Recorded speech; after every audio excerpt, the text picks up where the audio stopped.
Taste the Daily.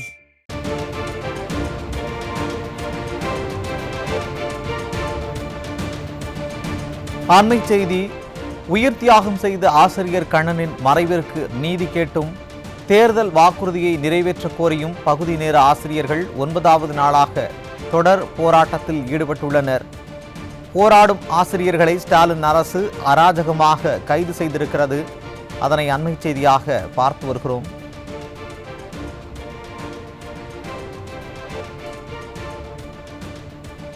உயிர் தியாகம் செய்த ஆசிரியர் கண்ணனின் மறைவிற்கு நீதி கேட்டும் தேர்தல் வாக்குறுதியை நிறைவேற்ற கோரியும் பகுதி நேர ஆசிரியர்கள் 9வது நாளாக தொடர் போராட்டத்தில் ஈடுபட்டுள்ளனர். போராடும் ஆசிரியர்களை ஸ்டாலின் அரசு அராஜகமாக கைது செய்திருக்கிறது. இது குறித்தான கூடுதல் விவரங்களை தலைமை செய்தியாளர் ஜெயக்குமார் வழங்க கேட்கலாம். வணக்கம் ஜெயக்குமார், கூடுதல் விவரங்களை வழங்கலாம். பகுதி நேர ஆசிரியர்கள் திமுக அரசு தேர்தலுக்கு முன்பாக வாக்குறுதி எண் 181 பணி நிரந்தரம் செய்யப்படும் என்று வாக்குறுதி அளித்துவிட்டு ஆட்சி முடிய போகிறது, இன்னும் கூட அளித்த வாக்குறுதியை நிறைவேற்றவில்லை என்று 9வது நாளாக பகுதி நேர ஆசிரியர்கள் சென்னை நுங்கம்பாக்கம் டிபி அருகே இருக்கக்கூடிய பகுதியிலே அமர்ந்து தர்ணா போராட்டத்திலே ஈடுபட்டு வருகிறார்கள்.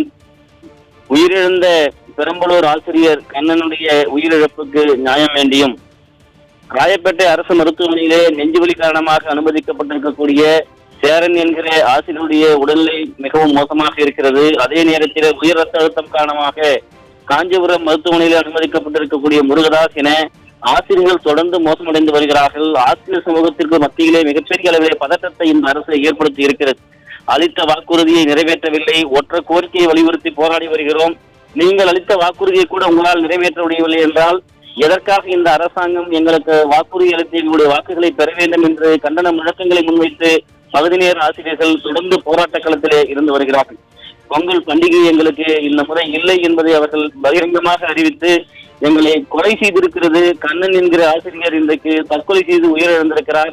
மேலும் சில ஆசிரியர்கள் மருத்துவமனையிலே மயக்க நிலையில் அனுமதிக்கப்பட்டிருக்கிறார்கள். தொடர்ந்து ஆசிரியர்கள் மத்தியிலே அச்சத்தை ஏற்படுத்தி இருக்கிறது இந்த போராட்டம். நியாயம் கிடைக்கும் வரை எங்களுடைய போராட்டம் ஓயாது என்று இந்த அரசுக்கு எச்சரிக்கை விடுத்திருக்கிறார்கள். இடைநிலை ஆசிரியர்கள் ஒருபுறம் போராட்டம், பகுதி நேர ஆசிரியர்கள் ஒருபுறம் போராட்டம், தொடக்க கல்வி ஆசிரியர்கள் மற்றொரு புறம் போராட்டம். அதே நேரத்தில் உயிரிழந்த அந்த கண்ணனுடைய உடலுக்கு மருத்துவமனைக்கு சென்று அஞ்சலி செலுத்துவதற்கு கூட இந்த அரசாங்கம் அனுமதிக்கவில்லை.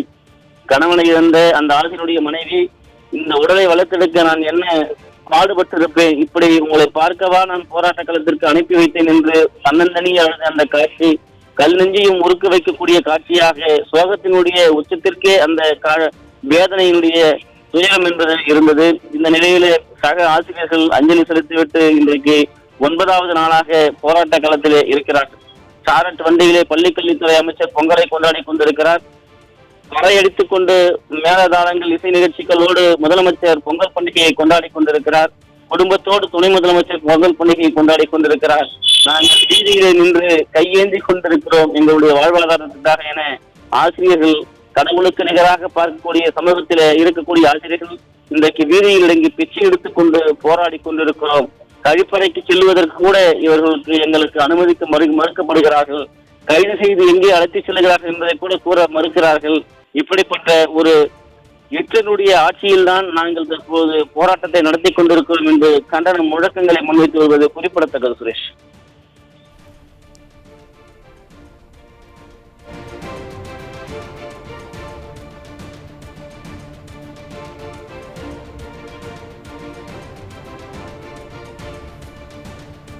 விரிவான தகவல்களை வழங்கியமைக்கு நன்றி ஜெயக்குமார். பாதிக்கிறது பாதிக்கிறது எங்கள் குழந்தைகள் கல்வி பாதிக்கிறது பாதிக்கிறது பாதிக்கிறது பொருளாதாரம் பாதிக்கிறது. வேண்டும் வேண்டும் பணி நிரந்தரம் வேண்டும். 2 உயிர் போனது பதில் சொல் பதில் சொல். அண்ணன் குடும்பத்திற்கு பதில் சொல். அண்ணன் குடும்பத்திற்கு பதில் சொல். வீடு வழங்கிடு.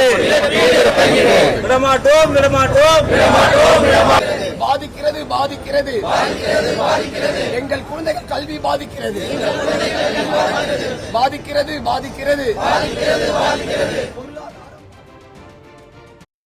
பணி நிரந்தர கோரிக்கை. இந்த கோரிக்கையானது தமிழக முதல்வர் அவர்கள், ஆளும் தமிழக முதல்வர் அவர்கள் 2021 கொடுத்தார். இந்த 2 தேர்தல் அறிக்கையும் எங்களுக்கு மிக வலிமையான நம்பிக்கையை கொடுக்கவே எந்த வேலைக்கும் நாங்கள் செல்லாமல் பணிபுரிந்து கொண்டிருக்கின்ற இந்த சூழலில் எங்களுடைய வாழ்வாதாரம் மிகவும் பாதிக்கப்பட்டு பின்னடைவுக்கு சென்றிருக்கிறது. எங்களுடைய குடும்பம், குழந்தைகள், பெற்றோர்கள் அனைவருமே வறுமைக்கு உள்ளாக்கப்பட்டிருக்கிறார்கள். ஒரு தலைமுறையானது பாதிப்புக்குள்ளாகி இருக்கிறது. எங்களுடைய படிப்பானது தகுந்த முறையில் பள்ளிகளுக்கோ குழந்தைகளுக்கோ சென்று சேரவில்லை. வாழ்வாதாரம், பொருளாதாரம், குடும்ப நிலை அத்தனையுமே சீர்கெட்டு சின்னாபின்னமாகி இருக்கின்ற இந்த சூழலில் இப்போது 9வது நாள் போராட்டமாக இந்த இடத்தில் தொடர்ந்து கொண்டு வருகிறோம். கடந்த 2 நாட்களுக்கு முன்பாக எங்களோடு பணிபுரியக்கூடிய ஒரு உடற்கல்வி ஆசிரியர் பெரம்பலூர் மாவட்டத்தை சார்ந்தவர் எங்களோடு பணிபுரியக்கூடியவர் போராட்டத்தில் ஈடுபட்டுக் கொண்டிருக்கும் போது கைதாகி சென்று இருந்த நிலையில் மருந்து குடித்து இறந்திருக்கிறார். இது தகாத செயல்தான், விரும்பத்தகாத செயல்தான். நாங்களும் இதை ஏற்கவில்லை.